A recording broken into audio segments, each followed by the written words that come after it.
politique ak démocratie ma ne wax nañ ci àll kële ji maa ngi leen di nuyu baax Serigne Ndiaye Bouna Mariama dama ne lan moo tax Ousmane Sonko fii may wax ak yow nii kenn mënut a pare na kenn opposition ba poire ci yam léegi loolu mooy problème bi foo dem Ousmane Sonko la ñuy wax léegi loolu mooy problème bi loolu la Sénégal war a taxaw jàngat maanaam Sénégal yi ci boobu Ousmane Sonko lañ bëgg mu nekk président de la république mun comme neex ak comme naqari léegi ki nga xam si ne wóor na bu nekk président de bu nekk candidat dina nekk président de la république nga la ko téye léegi foo ko teg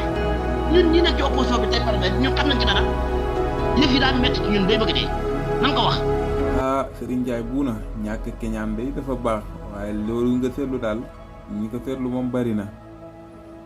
gars yi nag mooy loolu booy dañ doon neexu làmme rek booy topp leen ñu foog ni maanaam ci ñoom la te fekk xamul woon ni booy Sonko yee leen topp Sonko kenn du ko sóoru Sonko ko sóoru sànku waaw wow